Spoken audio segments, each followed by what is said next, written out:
حضرت ابو بکر رضی اللہ تعالیٰ عنہ کا دور خلافت تھا. حضرت عمر رضی اللہ تعالیٰ عنہ حضرت ابو بکر صدیق رضی اللہ تعالیٰ عنہ سے جو ہے ملنے آئے. حضرت ابو بکر صدیق نے ایک لسٹ بنایا ہے, ایک نوٹ لکھا ہے, اس پہ کچھ لوگوں کا نام لکھا ہے جن لوگوں جو ہے معذور تھے, کچھ بیوہ عورتیں تھیں, کچھ بزرگ بوڑھے تھے جن کی خدمت کرنے والا کوئی نہیں تھا. ان کا نام لکھا ہوا تھا کہ ان کی خدمت کرنے کے لیے فلاں صحابی کا چناؤ ہوا, فلاں صحابی اس بندے کی خدمت کرے گا, فلاں صحابی اس بزرگ کی خدمت کرے گا. تو ایک بڑھیا کا نام لکھا تھا. حضرت عمر رضی اللہ تعالیٰ عنہ نے جب دیکھا کہ اس بڑھیا کے نام کے سامنے کسی صحابی کا نام نہیں لکھا ہے, حضرت عمر رضی اللہ تعالیٰ عنہ نے اپنی جگہ سوچا کہ اس بڑھیا کی خدمت میں کرتا ہوں. اپنا نام تو نہیں بتایا لیکن یہ کہہ دیا کہ اس کی خدمت کے لیے جو ہے میں جاتا ہوں. حضرت عمر رضی اللہ تعالیٰ عنہ دوسرے دن جاتے ہیں, نماز فجر کے بعد جاتے ہیں, دیکھتے ہیں اس بڑھیا اماں کے گھر میں. جب اس سے پوچھتے ہیں کہ میں آپ کی خدمت کے لیے آیا ہوں, وہ بڑھیا کہتی ہے حضرت عمر رضی اللہ تعالیٰ عنہ سے کہ ایک شخص آیا اور میری خدمت کر گیا. جن چیزوں کی خدمت ان دنوں میں جو ہے اس وقت میں حضرت ابوبکر صدیق کے دور میں کیا ہوا کرتی تھی کہ کسی معذور کے گھر میں پانی پہنچا دینا, جھاڑو پوچھا لگا دینا, اس کے کھانے وانے کی چیزیں تیار کر دینا, یہ ہوتی تھی خدمت.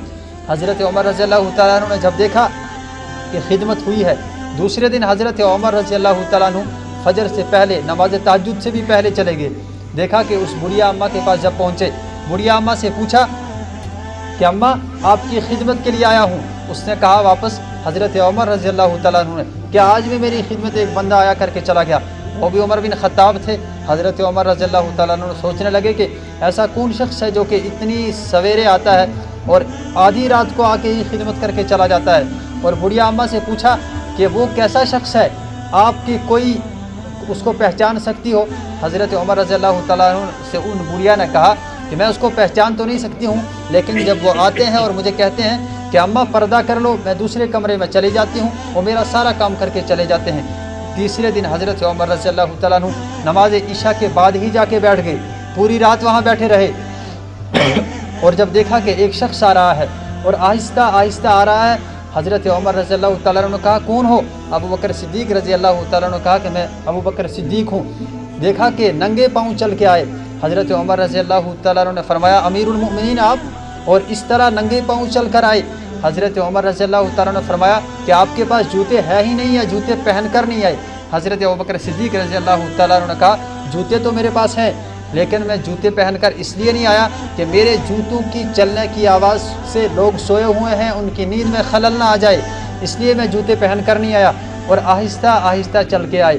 یعنی کہ حضرت ابوبکر صدیق اور وقت کے جو ہے خلیفہ, اس کے باوجود ان معذوروں کی بیواؤں کی خدمت کرتے تھے, لیکن ایسی خدمت کرتے تھے کہ کسی کو بتانا بھی نہیں چاہتے تھے.